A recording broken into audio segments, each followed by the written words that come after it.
Welcome everyone, my name is Bob Harrison, Director of Sales with Ethosource Office Furniture. Today I'm thrilled to be discussing the return to the office with Stacy Martin, Director of Commercial Sales and Leasing at Hankin Group in Exton, Pennsylvania. Welcome Stacy.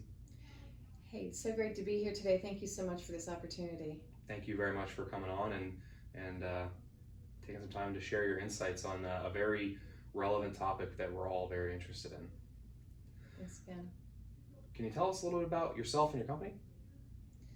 So I've been with Hankin Group for about 19 years as Director of Commercial Sales and Leasing, responsible for the lease up and either initial lease up or ongoing lease up of their properties.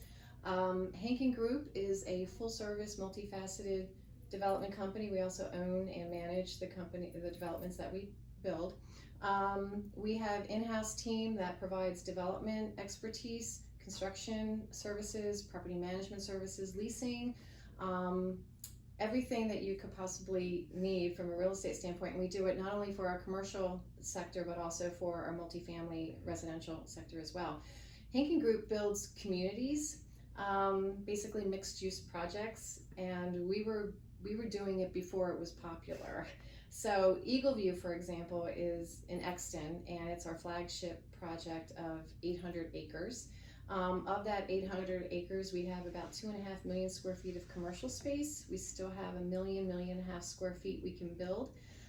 We also have a lot of residential. We have not only single family homes and townhomes, we have apartments, market rate senior apartments. We have live work units, condominiums. We're under construction right now for an assisted living facility. We have a vibrant town center, complete with lots of great restaurants, a bookstore, a fitness center, I'm trying to think, a daycare, a hair salon, a pharmacy. So really providing services and the needs for the community that lives and works there. So we have ballparks, pocket parks, walking trails, and again, we still have ground that we can build on. So we're really proud of Eagle View. And we'd like to do more projects like that. Of course. So we have some other projects. We just expanded into Florida area, Gainesville. We are partnering with some other companies now to do work on projects, development projects together. So it's been a really exciting time the last few years. Sounds like it. And it's in times of economic turmoil, which we may be facing, given the pandemic and its ramifications, it's good to be diversified. And Hankin is about as diversified as it gets when it comes to a portfolio, right? Yes, and that's a great point, because in years past, there were times where residential was great and booming, and commercial was really lagging behind, but it's the residential that carried commercial and vice versa. And sometimes it was our construction team that was doing it for the rest of the company. So it's been great. Enviable position to be in. You were recently named the Chester County Chamber of Business and Industry's 2020 Female Executive of the Year. What does that mean to you? Well, first of all, it was a great surprise and an honor. It's really given me an opportunity to step back, especially now, and just be reminded of all the good works that a lot of people do, not just one of us or some of us. And with the pandemic and what it's done to people's lives and careers and businesses, it's just been terrible. And the way that people have been stepping up has been amazing and very inspiring. And so as I think about, the chamber and what they do, the Women Influencing Business Committee, that is part of the honor as well. There's just so many people out there doing so much good work and so many good things, and I'm just happy to be a part of it. Of course. Congratulations. Thank you. It's an honor. You're a person who thrives on having a strong routine. What has your day-to-day been like in this environment? Lots of things come to mind. I'm up early. I think that's important. I make sure I have my protein shake, my vitamins, big glass of water, and a cup of coffee. And I'm usually at my laptop around 7:30. The days have been full, surprisingly full and productive. I grab a few minutes for lunch, and I'm done at sometimes as late as 5:30 or later. So when you think about it, there's a lot of productivity going on, and I know that in talking with a lot of other people, they're feeling the same way. And I don't know if it's because I'm sitting in the same room, in the same chair, and really we had nowhere to go, right? Mm-hmm. So that forces you maybe to be more productive. But I think it's the focus, because when you're at work, your work is not only here in front of you, it's around you, it's in the office next to you, it's down the hall, it's on the phone, it's out in another building. And here lately, the focus is right here, and that's all we can do. So I think that really has made an impact on us too, because we've had to use technology in order to be able to be this focused. And commercial real estate, my experience of commercial real estate as an industry has been very slow to implement technology. We are very antiquated in that regard, and I think this has given all of us the opportunity to implement a lot of technology that helps us on a day-to-day, not just with leasing, but property management. The other thing I've noticed is on the day-to-day lately is there's less paper. Again, because of the lack of technology, real estate companies love their paper, and we were working our way towards being more paperless, but now, again, I don't have to spend time copying, looking for a piece of paper or file, it's all right here in front of me. The other thing is I don't have a commute time like most people, and I can use that, we can all use that time to better be more effective during the day. So I start with a new plan of attack. What am I doing every day? And the one thing I've started doing is, at the top of the list, aside from any, imperative deliverables for the day, is the thing I don't want to do or I hate to do. That's at the top of my list. And because I get it done, I've now felt more productive, and it sets a great tone for the day. So that's pretty cool. I think also my day-to-day is now more proactive than reactive. So again, with that planning and strategy and having a chance to focus on it, that happens. I think our day-to-day has given us more of an opportunity to expand our skill sets. Again, with technology, more efficient procedures. And so I think with all of that, we've been still signing leases, renewals, showing space, submitting proposals, and trying to get some deals done. Yeah, I mean, the routine is critical. It's critical, and your routine is one that is one to be admired. It really is. Not everyone can truthfully, if they're being truthful with themselves, say that they're as good at that routine as you are, but it sounds like you really have it down pat. So the work from home, no problem? No problem working from home, surprisingly. For our entire company, now don't get me wrong, property management's still out in the field, Sure. construction's still out in the field, but for those of us who I guess didn't think that we could work from home so seamlessly and efficiently, it's been a great surprise to all of us. However, we are all excited to get back to work. I think we're just really, this focus of this little space right here is getting old. Yeah. So good maybe in a small window when it's forced, but as a day-to-day, it's not exactly, it leaves a lot to be desired, perhaps. Well put. Yes. What are some of the positive things you've seen come from this pandemic relating to the commercial real estate industry? As I said before, the technology, the implementation of the technology, I think that's been really just so meaningful. I mean, I think we were years behind other industries, and we've probably got we probably put things in place that we probably wouldn't otherwise have done for another 5 or 10 years. I think our tenant communications and our relationships in general, the relationships with our tenants has really strengthened. We've found other ways to connect with brokers and to stay in touch with them. Our coworkers, I mean, I think those relationships, you just have to do more, pay more attention, and they're all being bolstered. There's efficiencies in the way we do business now that we weren't doing before. I think instead of just being more reactive and just going to the day-to-day and accepting the norm, we're now finding more time to be creative and thinking outside the box. Pivoting, I love that new term, so just following up on, thinking outside the box. I think that's been really great. As an example, you probably have heard this, restaurants have done, I think, a really good job. My first experience with it was with a tenant that we have in our Gainesville town center, or it's actually called Tioga Town Center, but it's in Gainesville, Florida. The company is Maple Street Biscuit, and so you can go there every day and get your breakfast, your coffee, some lunch, and so they were one of the first ones to pivot for us, and they were able to maximize the relationship they have with Cisco, and they put together packages for the community. You could go in and buy the paper towels and toilet paper you couldn't get, fresh produce that you probably were a little anxious to go to the store and pick up. So they did a great job from the very beginning, and I have to say, all of our restaurants have been doing very well. So that's been exciting. And then I guess the other important positive thing is similar to what I said earlier. It's just realizing what's important, where you spend your time, and making the time to take care of others in need. So you mentioned a breakthrough in technological advancement for your industry. What are some examples of that?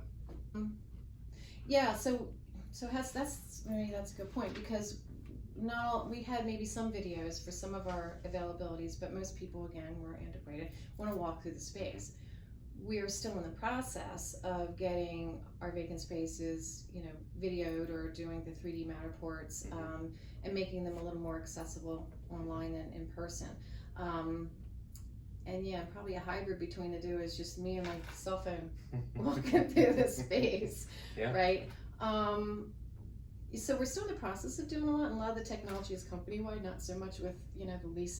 Are deals that were in the works prior to COVID-19 being modified to accommodate post-pandemic considerations? Yes, they are, but we personally haven't seen them in our portfolio yet. What we have seen is certainly deals being put on hold, not just because, maybe the business fell off, but people were just scared. So even though they might have had the business, they're just preserving their cash and, just delaying any CapExes. We had a number of expansion deals out there that were either signed or in the process of being signed. And I don't mean just taking more space, I mean building a building. And one of them, actually the deal was done and we were getting ready to start construction. And the tenant asked us if we would just stop, and we did. And so we've just verbally honored that, and we'll see if it comes up again, hopefully in the next year. So that was interesting for us. So we're still signing leases of the deals we're doing. Nobody's asked for any lease changes, but I know for a fact it's out there that people are looking at the force majeure language, making sure that it accommodates, the situation of a pandemic or a government shutdown. Retail deals especially are looking at that. And then just new retail deals in general, certainly they're looking for greater incentive and help early on. So is it percentage rent, is it stepped rent, is it free rent, or some combination for a longer ramp up period till the revenues are in place. Some retailers were out there looking for space that now they might not be able to use. So they're changing their search criteria. Now they want, more access to maybe either a drive-through situation or curbside pickup. A lot of this click and pick that we're doing these days needs to be accommodated. So they might want more outside space than inside space. So that's changing the deals too, not just deal terms, but certainly the criteria. That's what we've been seeing largely. It's interesting. It's incredibly, it's fascinating.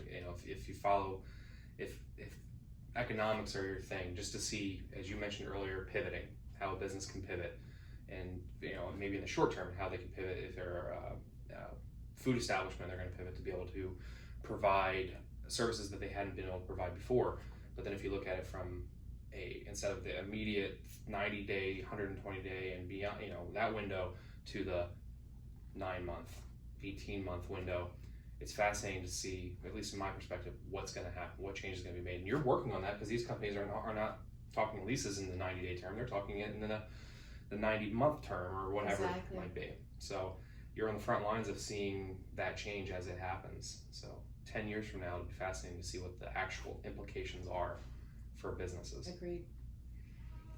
How will social distancing carry over into the amount of square footage a company takes? That's a hot topic, the $1 million question with a diverse set of opinions.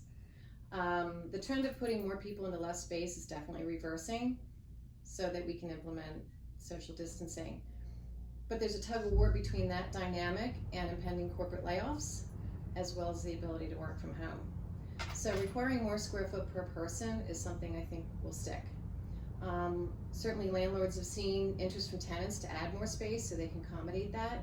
I don't think anybody's rushing to it, but that's what they're working on.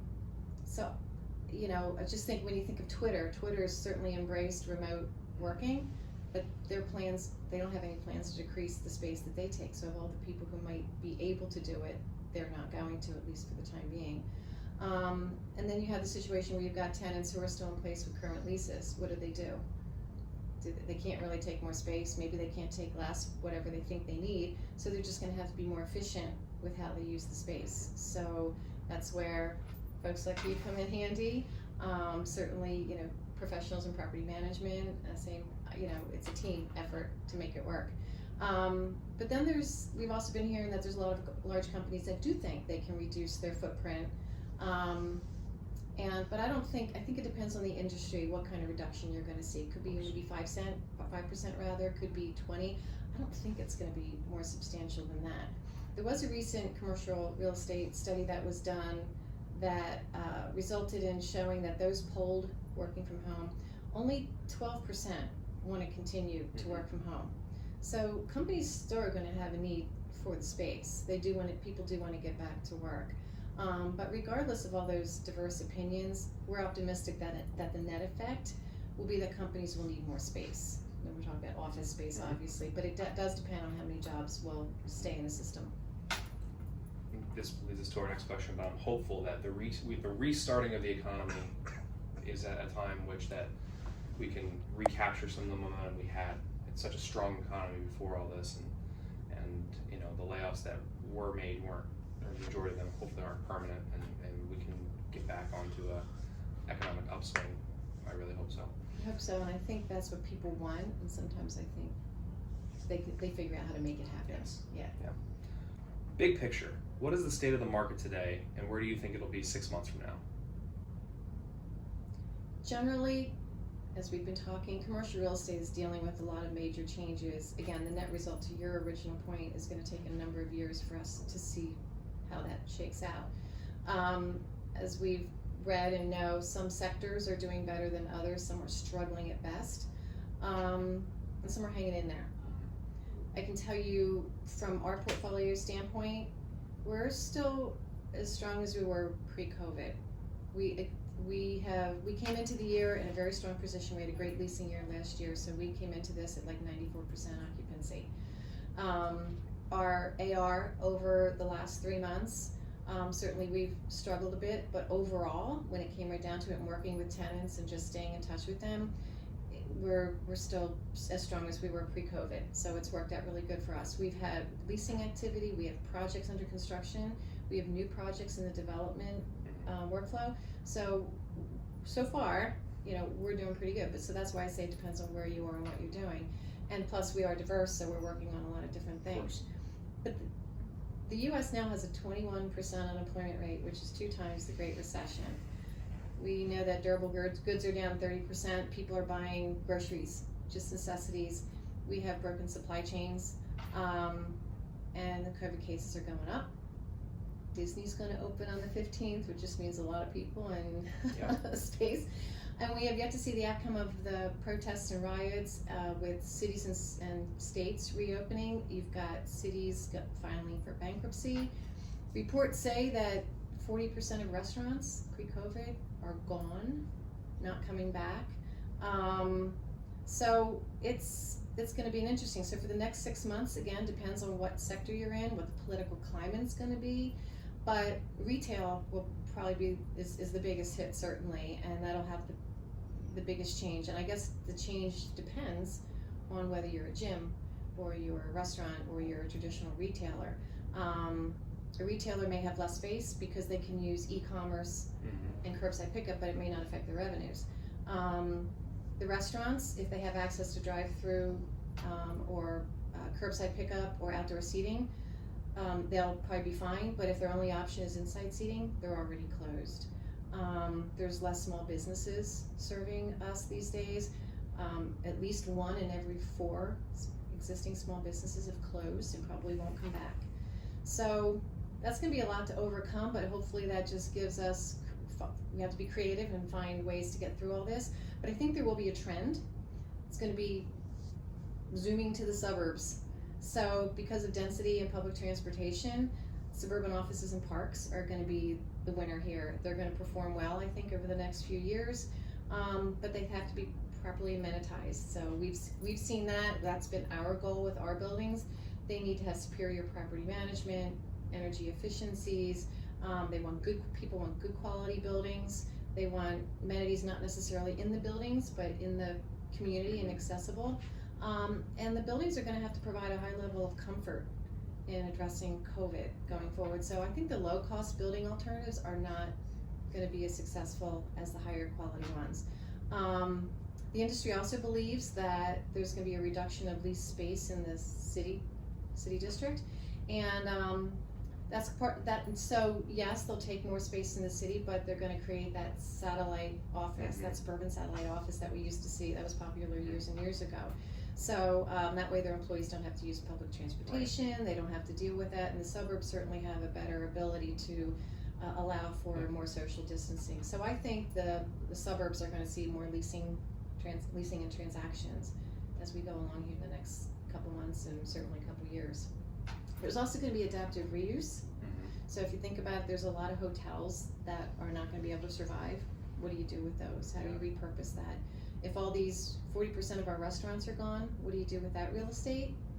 1/3 of all our MSAs are college towns. So if you've got people who are not applying to college because they can't afford it, they're afraid of COVID, maybe they want to delay a year, what happens to those towns? There's going to be changes in the way we use office space. We've been talking about that. Technology will be in place. There'll be temperature readers when you walk in the building. There'll be changes to your airflow. Things will be touchless. And as we said before, in the last 90 days, we've accelerated digital and online commerce by 5 to 10 years. So we can't have just-in-time inventory any longer. So the need for more warehousing is going to go up. So not all these changes are terrible. They're going to be different, and they're going to take some time. They're forced, like you said, 5 to 10 years worth of growth in 90-day spirit, or planning for in a 90-day period of time. It's amazing what you can do. It really is. Well, thank you very much for taking the time to share your insight and your just wonderful expertise on this. It's always great talking with you and seeing you, and it's been really refreshing to actually be able to meet face to face while distanced with a person in real life as opposed to over a Zoom call or something like that. Agreed, and I appreciate the opportunity. Thank you so much. Thank you.